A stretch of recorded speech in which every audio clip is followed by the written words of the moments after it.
Is your family toxic? So many people are growing up in toxic or narcissistic family dynamics without even realizing it, and really only to find themselves struggling in relationships later on in adulthood. And in today's episode, I'm very excited because we're talking to David Weeks.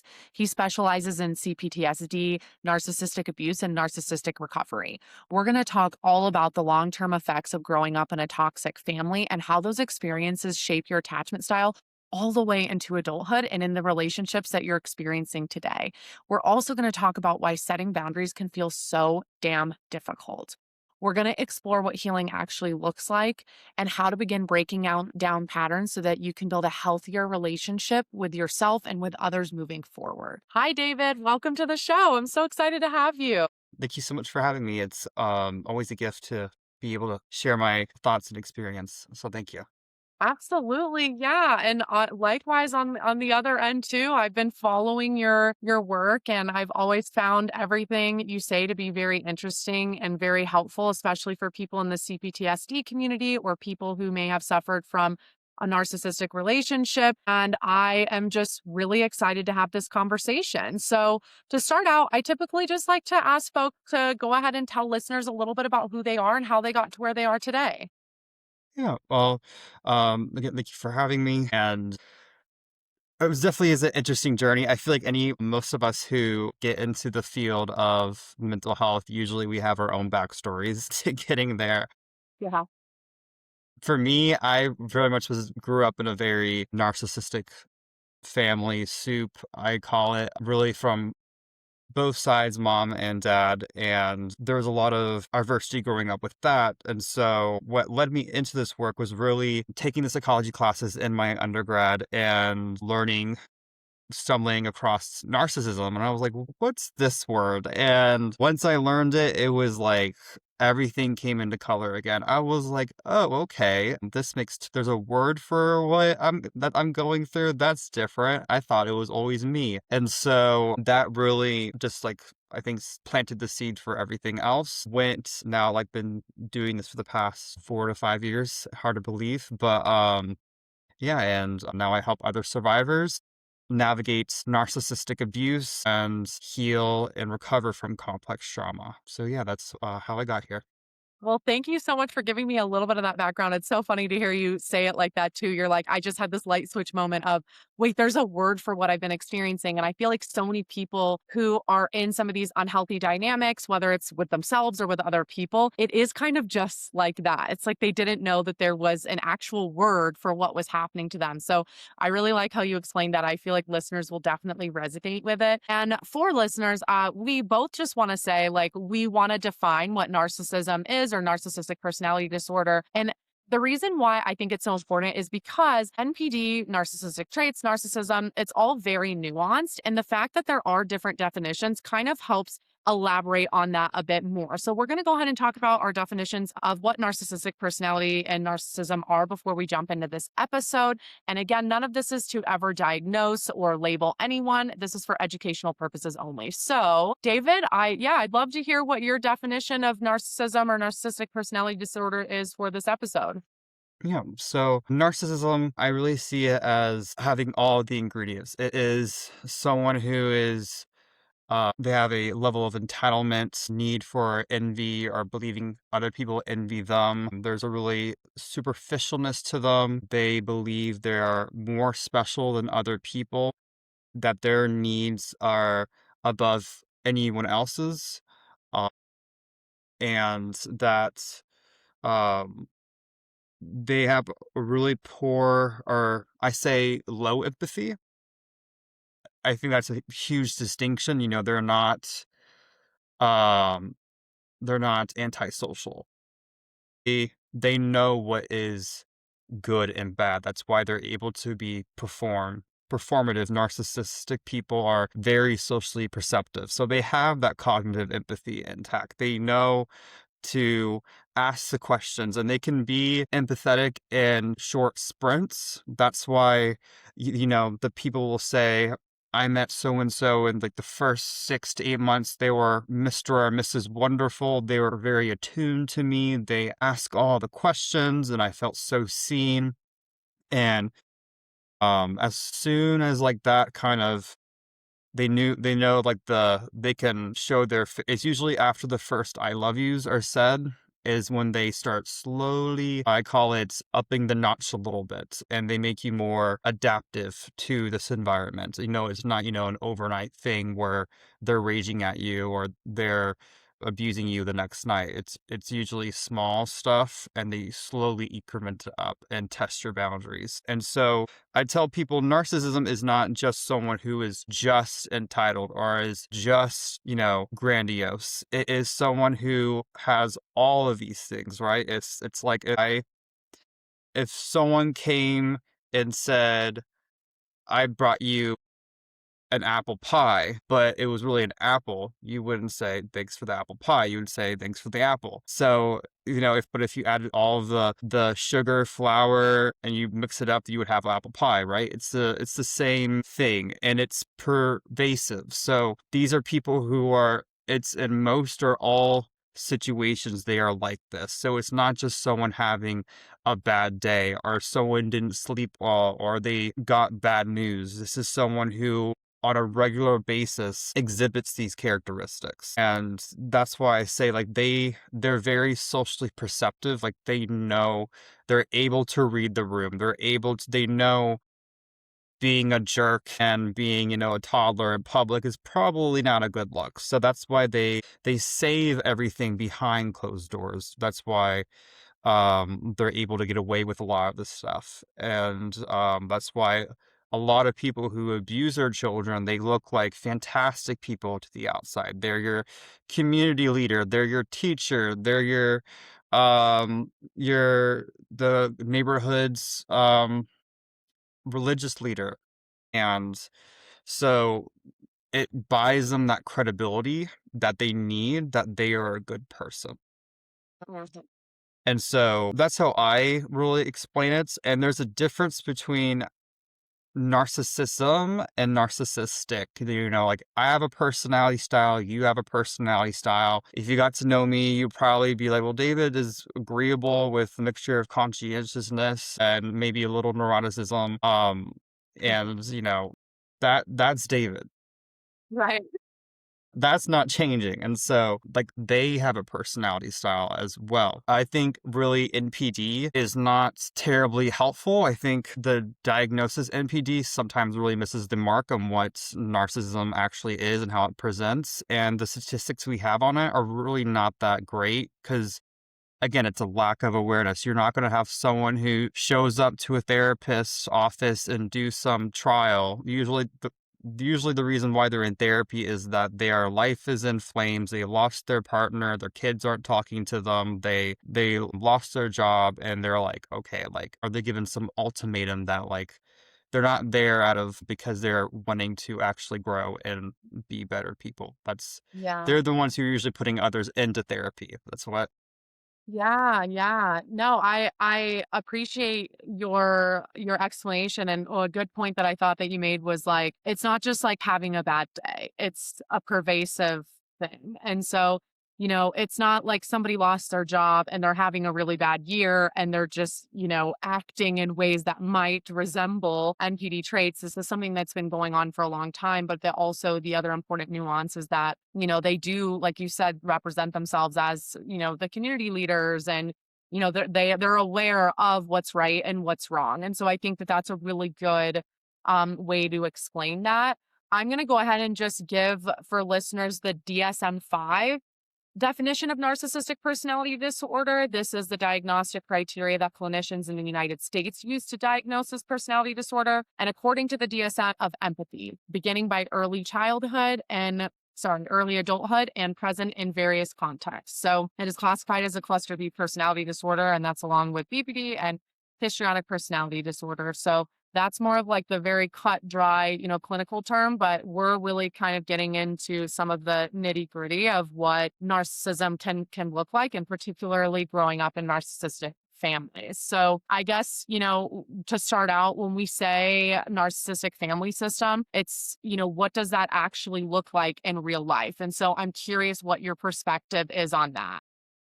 yeah. So A narcissistic family, it's a very authoritarian family. It is do as I say, don't talk back to me, don't have a voice. Your needs don't matter. You follow me. If I'm having a bad day, then you're having a bad day. That's don't outshine, don't be great, but don't be so great that you outshine me.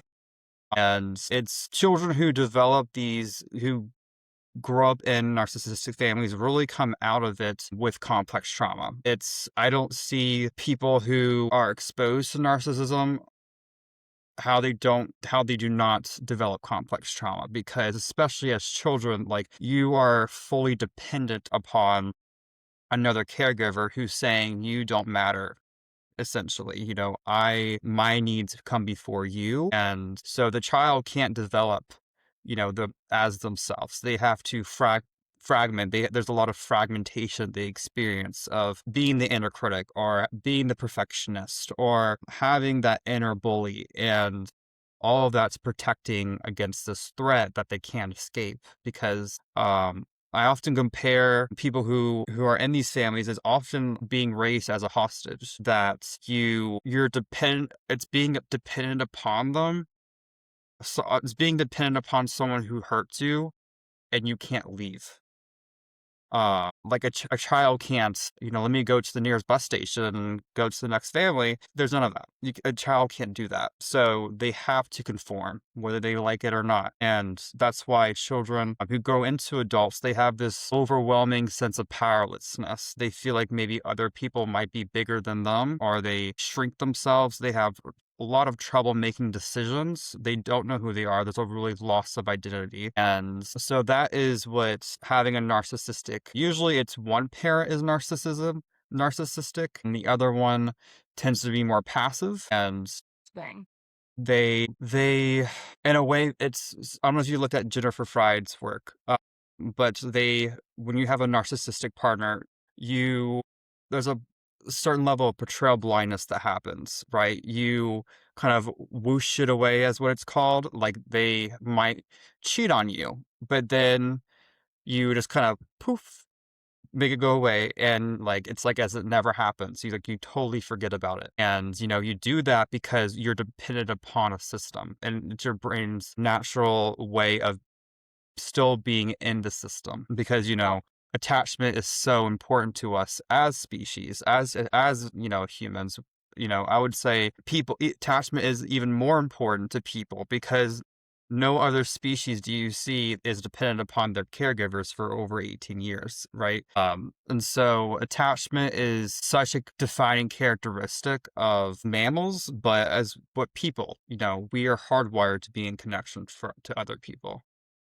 Absolutely. Yeah. And that is just such a good point, having one family member or one parent potentially being more passive and then the other one being more narcissistic. That's something that I've seen throughout research as well. And one other thing, that is a good point to make is that that's why oftentimes a lot of people that come out of narcissistic families, from what I've seen, it's hard to trust themselves. And a lot of times they were validated for what they could do for their caregiver, right? So, like, having a bad day. And again, this isn't a diagnostic criteria of a narcissistic parent, but this is just what I've seen consistently throughout people who have experienced this type of trauma growing up, is that they were validated for doing good for their parents. So instead of learning how to, like, trust and understand themselves, they learned how to survive by what I can do for other people to make sure they know that I like them, make sure they like me, make sure that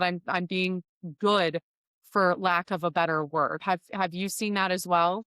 Yes, that fawn response, I think, which is what you're describing, that it's the fourth F it's kind of the last stage before you go into shutdown and collapse. And I can't escape. I can't outfight this person, and freezing is not working. So I am going to appease my abuser, because if they are happy, I'm less likely to be harmed. And so it is, it's not talking back. It's not setting boundaries. It is not sharing your opinion, kind of just going with the flow.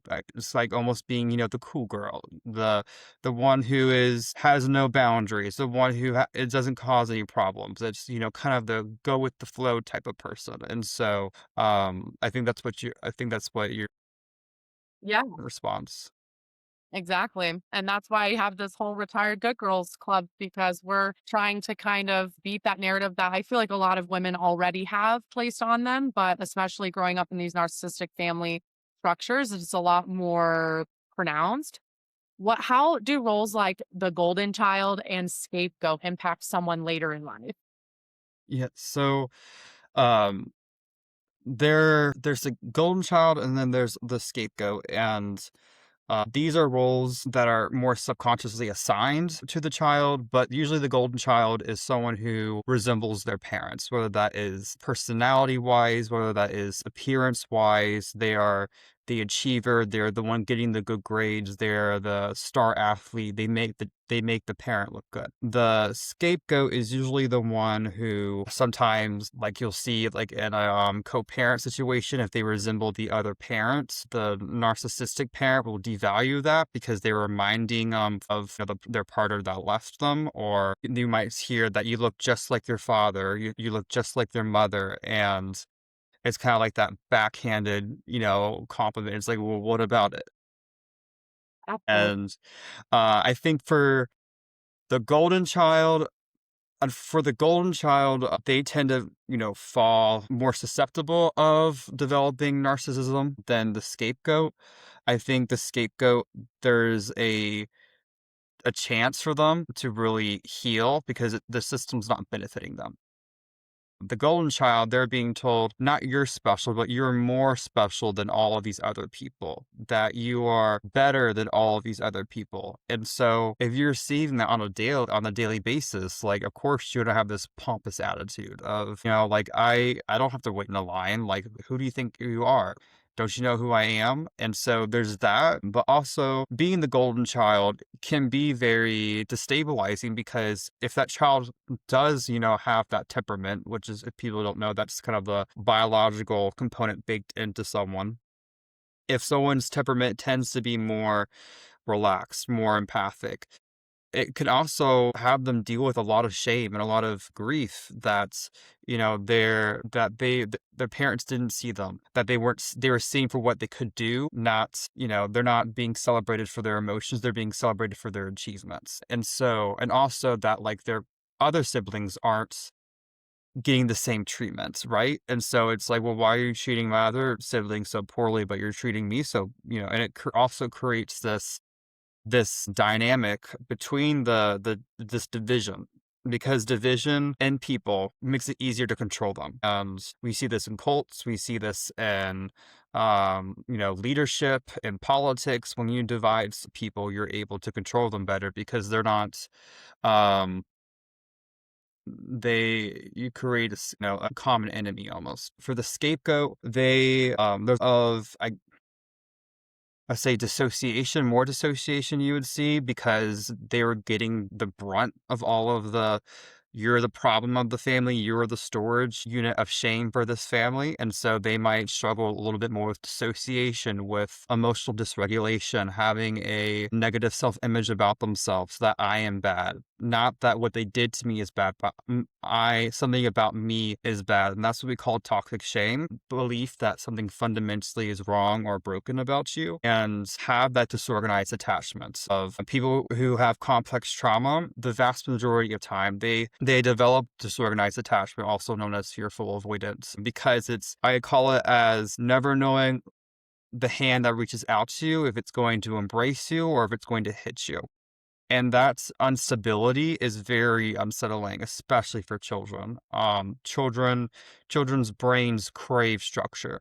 And so when they don't get that, their brain has to adapt to that. And so they develop this hot and cold avoidance of anxiousness to be close to the caregivers and really survive. And so I think the scapegoat might have a little bit more difficulties in relationships. They might, I don't necessarily think because you're abused, you're more prone to entering abusive relationships, but you're more prone at getting stuck because you already have that trauma bonded experience. You already have, that structure set up in you. And so someone kind of just, picks it back up where the other person left off. And so I also see that as well between the Yeah. two. Yeah. You just brought up so many good points, and I wanna make sure I don't forget. So after what I'm about to say next, I definitely wanna touch on the, disorganized attachment, and then I also wanna talk a little bit about triangulation potentially just to put on the radar. But the next thing I wanted to ask is, honestly, like, I have a list of questions, but I'm just gonna the thing that's coming to my mind that I just need to get real with, right, is, like, not everybody's all good or all bad, right? So a lot of times it's really hard to know. Like if your family is narcissistic as a child, right? Or growing up, and it's really hard to understand or believe that like could be true. And a lot of times people on their healing journeys go through that moment, right? Where they start to see their family through a different lens and they're like, whoa, that's a really hard pill to swallow. So what does it really look like in the day to day, right? Like some examples of what people may be able to resonate with that would maybe insinuate that they might be in a narcissistic family, right? Just like something relatable, but also just adding on to that piece of like, there might be days where they are really nice and loving to you, right? And that's going to be confusing, but that doesn't make the harmful times any less harmful or destabilizing, right? So what are some examples of just like day-to-day things that listeners can see if they maybe relate to? Yeah, that's a good question. Some of the day to day would be more of the devaluation, the minimization. Say, like, you did something excellent, so you might get a pat on the back. Good job, Daisy. Or, but the other child might be, they flip a rock, and it's like the best thing ever that's ever happened. And that's usually the golden child that happens. Others would be stonewalling, or the silent treatment is when you don't do something someone else wants. It's like, I don't know if you've ever seen it, like a toddler, they just stop breathing and they just close their mouth really tight and they're just like, and they will literally pass out. And that is what the stonewall is. It's an adult tantrum and they're doing it. It's highly manipulative. A lot of people would just say, like, I wish they were, verbally like, this is worse than like the verbal abuse because it gets me all in my head and it's a power play. It is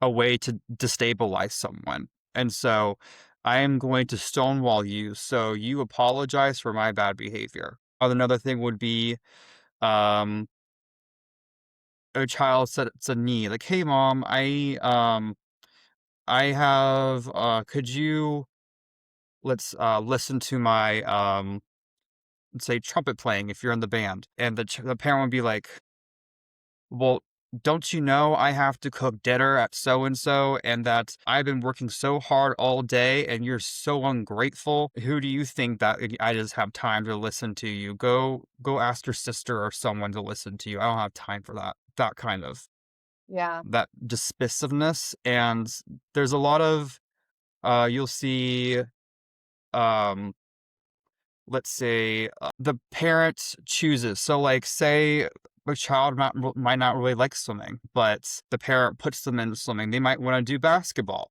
but the parent will be like, "Why would you want to play basketball? That's for like sissies. Like, you don't play basketball. You go do swimming. That's the more athletic, more important thing to do." And so they'll devalue your needs, your aspirations. That's a way to further control you. So the moment you start to self-individuate, which is usually around puberty, is when there's a lot more clash because naturally teenagers want to self-individuate. It's healthy for them to self-individuate, but parents do not like that. The narcissistic parent does not, they want full control. And so when they see you self-individuating, they see that as a threat. And so they will put you back in your place. They will devalue, minimize you, gaslight you, because the more you self-individuate, the less control they have over you. Mm. and the more you're able the less able you're able to think for yourself, because if I'm totally reliant on you, then you need me. Then you need me to do X, Y, and Z. So that's what you would really see, and the product of that would really be, isolation. They might isolate themselves from their peers. They might and take an risky behavior. I don't well, like saying attention seeking. I think more of it's attachment seeking is what I say, because we are all looking for attachment.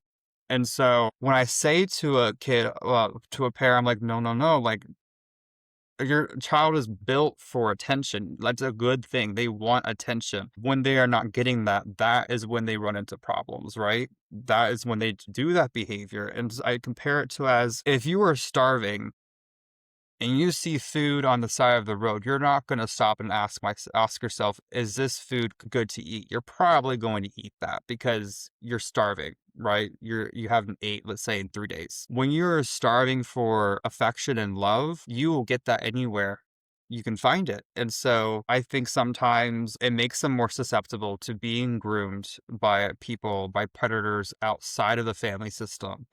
And of course, when they're, let's say, God forbid, the child is sexually abused, the parent will be like, that never happened. Well, what did you do to ask for it? And all of that victim blaming tactics, like, don't this kid never come out, this will destroy your father's career. Like, I'm a teacher. I wouldn't be able to work with the children anymore. So it's never about, oh my gosh, who hurt you? I'm so sorry. You're safe here. It is, no, you are the problem and you need to get back in line because I've worked too hard for you to screw up my life, that sort of speak. Yeah, and I think an important piece you brought up was like that individuation. Like if you are becoming a separate entity from the family with your own thoughts and beliefs, or even just emotions that don't necessarily fit in. I've seen that the research shows that that's like a common trigger too for narcissistic parents. And then I also want to talk about triangulation, just because I think that that is a very common thing that happens in narcissistic families. And triangulation, like you mentioned, there's the golden child and then potentially like the scapegoat, right? And so, what have you seen triangulation look like in these types of families? Because I know it can be either like triangulating against another parent, triangulating against the siblings. What have you seen? Yeah. And there's also other like family roles. So there's the invisible child, there's the truth seer. The truth seer is usually they usually become the scapegoat because they're the child who just looks at their parent and they just see who it's like they see the emperor, and the parent knows that and it's very threatening to them. So those are children who tend to be a little bit higher and there's more intuitive, and it's like no fault of their own, and that's weaponized as a bad thing. So I would say the triangulation is really what separates people. That's why no one ever really unites together. That's why, let's say, like if you have a narcissistic boss, but everyone's really on the same page, you actually might have a good environment. You're able to stand up and support each other. But if you're triangulating against each other, well, you just have this toxic soup, I call it, because everyone is trying to be in the good gracious of the authoritarian person. And so, what this might look like as, let's say, you're having a let's do a divorce. So let's say the father isn't speaking to the mother. The father is stonewalling, but they'll say, "Hey Nick, go tell your mother dinner is ready at 5." So then the child will go and tell, "Hey mom, dad told me that dinner will be ready at 5, or that he won't be coming to date night tonight." And so, or it might be, vice versa. Or for a child parent example, it would be like, "Why can't you be more like your sister? Your sister behaves so well. Your sister gets along with everyone. Why are you this Eeyore type child who is woe is me, poor me? Like, that's so, like, unattractive. Be more like your sister." Or they'll triangulate, let's say you go no contact. And they'll have the other siblings be like, "Hey, why aren't you talking to mom anymore? Mom's getting upset." That's why usually when you go no contact, it's usually you go no contact with everyone, because unfortunately with even one door open is letting everyone in, and that's what I don't think people understand. And so triangulation really becomes a tool of division. Because again, if you're divided, you're easier to control, you're easier to manipulate, and that gives me more power. Yeah. Yeah, and then, I mean, personally, like, I've seen situations like that where it's like, okay, the truth seeker, then, the scapegoat, the one truth seeker who turns into the scapegoat starts kind of uncovering things and speaking truth, and we call that also, like, the cycle breaker, right? And if the narcissistic parent sees that, I've seen triangulation begin a lot through that time too of, hey, other siblings, like, look at what your sister's saying and doing. Look at what she's doing to me.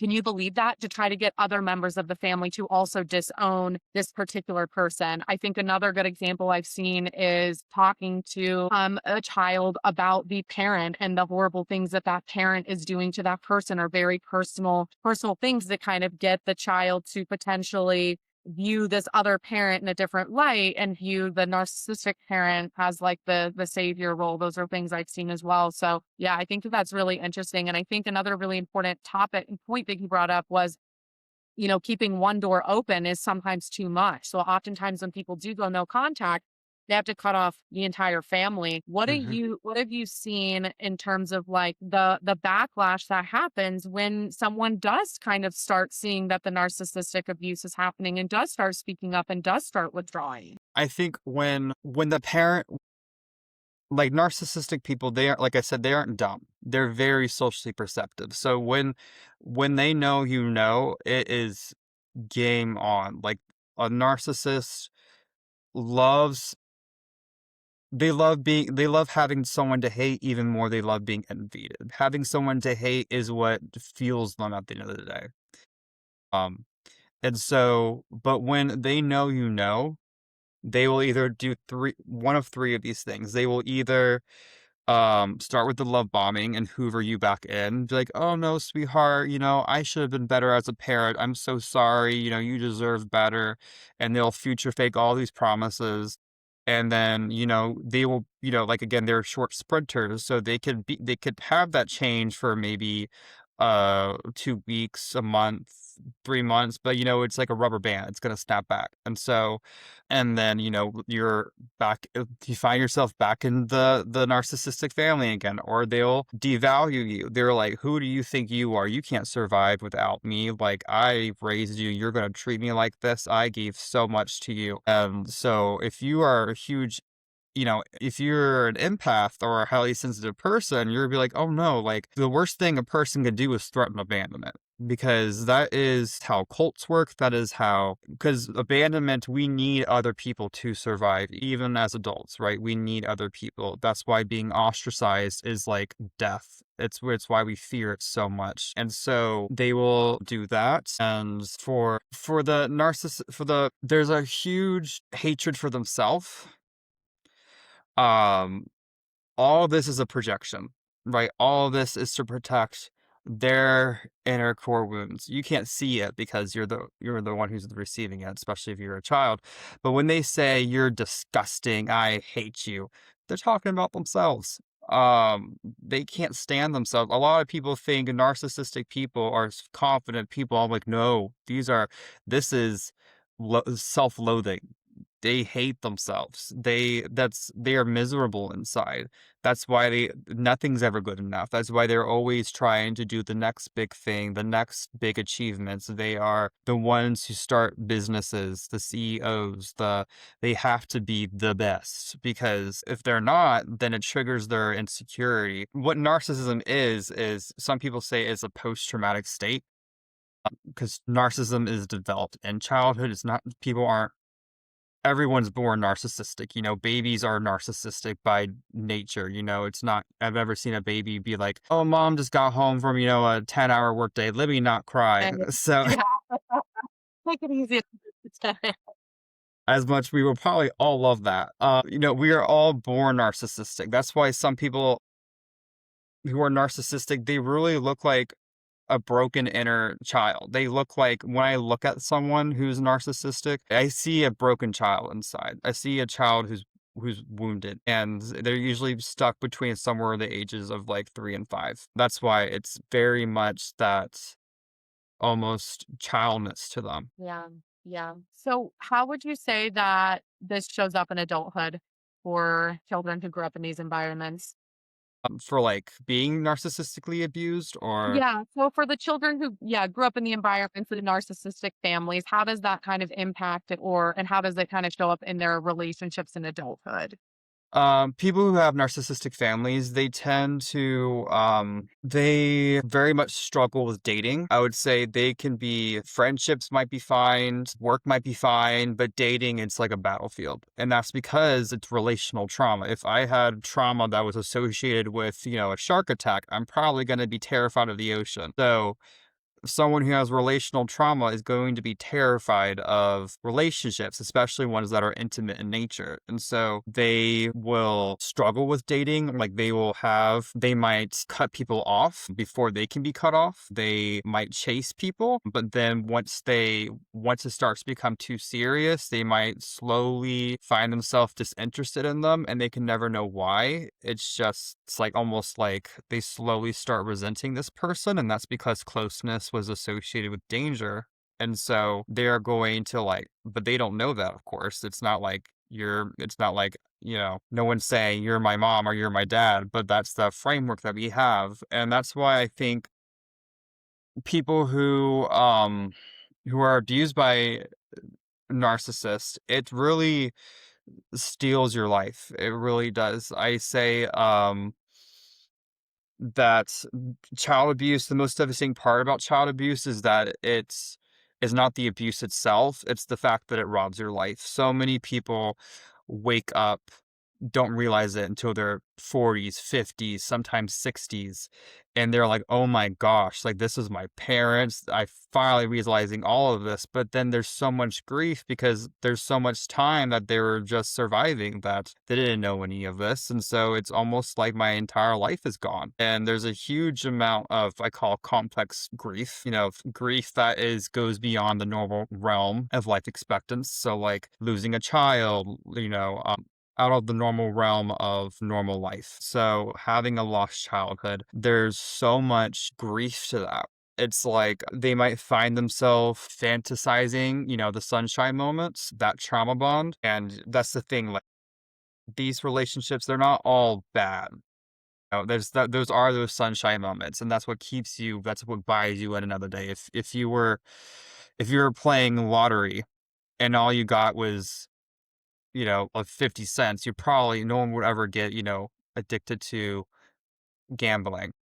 That's why reinforcement is one of the most hardest things to break socially because it really just enforces everything. I would say people they might find themselves really just dissociating, not really knowing why they dissociate. They feel like they don't have that sense of self. They don't really know who they are or what they want. They might have even make trouble decisions. Usually the hallmark is sometimes they'll be at a grocery store and they're deciding between two different products they want. They cannot decide which one they want. And it's like kills them. And they end up just buying both of them just to like calm them down.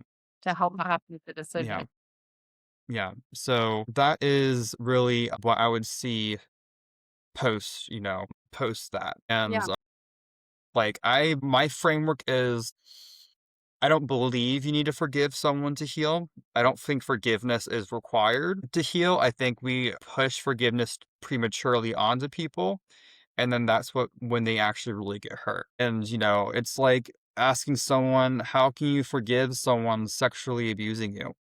How can you forgive someone who tormented you for decades? And usually people will say that they had a tremendous amount of relief when their parents passed because it's like, a burglar. If a burglar was terrorizing the neighborhood and the cops came and arrested them, you would probably feel a lot psychologically safer knowing they couldn't hurt you anymore. It's kind of the same way. And so, but they might feel a lot of shame over their parents passing because you're not supposed to kind of celebrate your parent dying because it's a death, and so they might really shame themselves for that, and so, yeah, I would say it's not easy, and of course, you have society telling you, like, just get over it. You only have one parent. It's not that bad.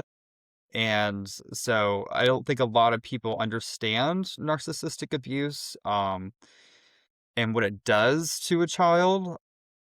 I would say it really steals someone's potential of what they could be as a person, um, because most of the time they're just trying to get through the day. Yeah. Yeah, absolutely. And I think the hardest part is something you mentioned earlier. It's really hard trying to wrap your head around the version that other people see versus the version that you see. And there's a lot of that cognitive dissonance, right? Between like, but wait, everybody else loves this parent, thinks that they're awesome, and like what's, wrong with me kind of thing. And obviously, I mean, we could do a whole other podcast episode on, setting boundaries and what it's actually like separating or becoming estranged from family members, which I think will be a great, topic in the future. But for right now, I think we're getting towards the end of the podcast. Do you have a couple just like quick 2 to 3 tips that you'd recommend for anyone going through a situation like this right now? Yeah. So when I work with clients, I really work with almost deprogramming them. And so to break the trauma bonds is really the one of the big things that we work on. And so I have them create a list of everything bad that happened in that relationship. Because when you start having that euphoric recall of the good memories of, oh my gosh, it was so good. Part of being trauma bonded is living in this fantasy world of imagining love that isn't there because you had to survive. And so when you look at that list, it brings you back to reality. It's like, this is what the relationship was. It's not that I felt good that one moment, or I felt good. They took me to my favorite ice cream place and we laughed and we shared memories. That was just a moment. But it's like that was the weather, but this is the climate. Mm. And the climate says, the climate doesn't change. Like, well, I shouldn't say that. The climate is relatively stable. If it's a Mediterranean, I'm probably going to walk outside and it's probably not going to snow. It's probably going to be 60, 50 degrees out and might need a light jacket. It's predictable. And so that is how I really help people break that trauma bond that they have. Other is um to when they start dating, because that is so much trauma is there. I say, I tell clients the best thing you can do is give yourself time. If someone is not on your timeline, they are not meant for you. Because if someone really wants to be there for you, they will wait the time that you need to be intimate with them, to talk about certain things, and to not give out your emotional passcode so easily. Like you wouldn't give out, your passcode to a bank. Don't give out your emotional passcodes to someone you don't know. Like this is a stranger, like get to know them. I tell people when I really work with them, when they go on these dates, to not be detectives, not be in hypervigilant states, to be present, be in the moment, slow down. That's when healing happens is we slow down. And then when they get back from the date, that's when they write out everything that happened on the date. So they're able to spot those patterns because you can't do that in your head. You can't solve calculus in your head. And so to really write down what they experienced on that date, how did they feel? What did they say? Anything that stood out to them.